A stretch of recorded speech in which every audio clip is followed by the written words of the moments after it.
Индира Збаевна, айтсаңыз, Өмірбек Черкеш Читекебаев ошол убакта ыйгарым укуктары бар беле? Властные полномочия. Поскольку он был членом Временного правительства, властные полномочия у него были. Силер предъявлениеде жазып атасыңар. 27 июльда деп атасыңар. Модин аркылуу ошо Маевский деген акчаны берген экен деп атасыңар. 27 июль. А силер декретти көтөрдүңөр беле? Техническое правительство качан иштей баштады?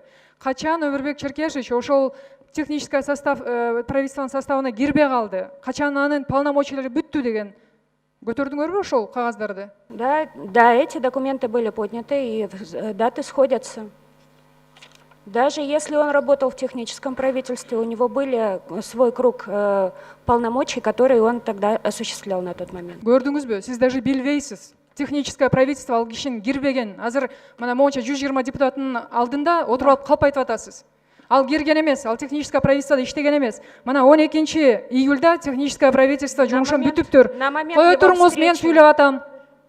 13-үндө техническое правительство иштей баштаган. Менин айтканым эмес, булар силердин айтканыңар. Предъявлениеда силер жазып атасыңар. 27 июльда 10 жылы якобы, значит, через Модина Маевский $300 000 передавать эткен деп айтып атасыңар. 27 июль. Ал иштеген жок да. Өмүрбек Черкешевич ал уже техническое правительствода дагы, временное правительствода да иштеген жок да. Каякта властный полномочия айтып атасыңар? На момент его встречи с Маевским и Модиным он был членом Временного правительства.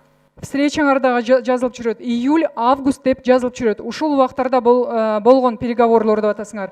Бирок силер конкретно жазып атасыңар. 27 июльда факт, акчаны берүү фактысы 27 июльда деп жазып атасыңар. А сиз даже техническое правительствода болбогонун билбейт экенсиз. Азыр стенограмманы көтөрөлү, сиз айтып атасыз. Техническое правительствода иштеген деп. Урматтуу депутат айым, бул жерде эмоция калтырбай, бири-бирибизди жакшылап уксак. Сиз бизди үйрөтпөңүз. Мен үйрөткөн жокмун. Үйрөтпөңүз, сүйлөй бериңиз, өзүңүздүн жолуңузду айтпайсызбы? Эмне бизге үйрөтүп атасыз? Сизди үйрөткөн жокмун, мен сунуш катары киргизип атам. Сизге мурун дагы замечание берилди. Суроо берилип атабы, жооп бергиле, бизди үйрөтпөй. А мен убактымды Чыныбек Акунович, сиздин ордуңузга, сиздин функцияңызды биз аткарып атабыз, тилекке каршы. Бирок хотя бы убактыбызды токтотуп туруңуз да. Биз сүйлөнү, булар сүйлөп атканда кетип атпайбы менин убактым? Убакытты Кудай таалам токтото албайт.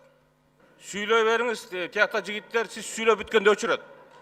Эми кичине мен бу жерге отуруп алып, сиз үчүнчү капарып өчүрүп турайын деп. Чыныбек Акунович уят да. Анда башында работниктерге берип коюңуз да ошондой. Сиз сүйлөгөнүңүз уятпы же мен сүйлөбөй унчукпай отурганым уятпы? Унчукпай отурганыңыз уят. Маевский деген бул жерге келгенде, Кыргызстанга келгенде он должен был быть задержан.